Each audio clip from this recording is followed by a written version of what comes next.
ఫీజులు ఫిక్స్ చేయాల్సినటువంటి బాధ్యత ఆ రాష్ట్ర ప్రభుత్వాలు. ఈ దీంట్లో కూడా రాష్ట్ర ప్రభుత్వం గ్రాంట్ ఉంటుంది. 60% నిధులు కేంద్ర ప్రభుత్వం ఇస్తే 40% నిధులను రాష్ట్ర ప్రభుత్వం ఇస్తుంది. ఇవాళ నువ్వు పేద వర్గాల వారికి కార్పొరేట్ తరహాలో ఎడ్యుకేషన్ ఇచ్చే స్తోమత లేనప్పుడు ఆల్రెడీ ఉన్న కార్పొరేట్ స్కూళ్ళల్లో ఈ పేద వర్గాల బిడ్డలను చదివించేటువంటి అవకాశం చట్టం కల్పించిన తర్వాత కూడా గత పాలకులు, గత టిఆర్ఎస్ పార్టీ ప్రభుత్వం ఒక కమిటీని వేసి ఇప్పటి వరకు అసలు ఫీజు రెగ్యులేటరీ కమిషన్ ఏం రిపోర్టే గతిలేదు ఇప్పటిదాకా. ఈ గవర్నమెంట్ లో కూడా నేను రిక్వెస్ట్ చేస్తా ఉన్నా, మీ తరఫున రిక్వెస్ట్ చేస్తా ఉన్నా, మీ తరఫున కూడా రిక్వెస్ట్ చేస్తా ఉన్నాం.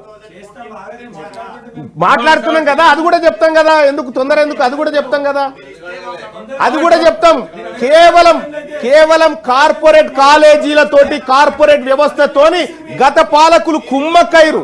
ఈ ప్రజల పట్ల కన్సర్న్ ఉంది కాబట్టి కాంగ్రెస్ పార్టీ ప్రభుత్వం విద్యా హక్కు చట్టాన్ని తీసుకొచ్చి దాంట్లో సెక్షన్ 12(1)(c) ప్రకారం 25% సీట్లను పేద వర్గాలకు ఇవ్వాలని చెప్పినటువంటిది కాంగ్రెస్ పార్టీ ప్రభుత్వం.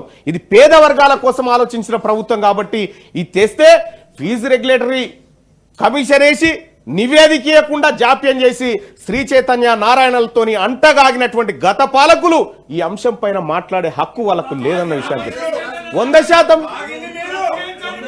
తొందర ఎందుకు, తప్పకుండా చెప్తాం. ఇవాళ మీ ఇప్పుడు ఎవరు కాగిరన్నది ఇక్కడ అధ్యక్ష వాళ్ళకు సహజంగానే బాధ అనిపిస్తుంది కొంత. ఎందుకంటే వాళ్ళ బాధ చూస్తూ ఉంటే మాకు అర్థమవుతుంది అధ్యక్ష. మీరు చేయలేకనే అధ్యక్ష మొన్న వీళ్ళతో కాదని చెప్పే తెలంగాణ రాష్ట్ర ప్రజలు భావించి మీరు వద్దాయ అధికారంలో కానీ మాకు అప్పచెప్పినారు అధ్యక్ష. ఇలా ప్రజలు కూడా అదే చెప్పిరు, మీరు చేయలేరు అనేది ప్రజలు డిసైడ్ అయిపోయి మాకు అప్పచెప్పిరు కాబట్టి మేము ఇప్పుడు అధికార పక్షంలో ఉన్నాం అధ్యక్ష.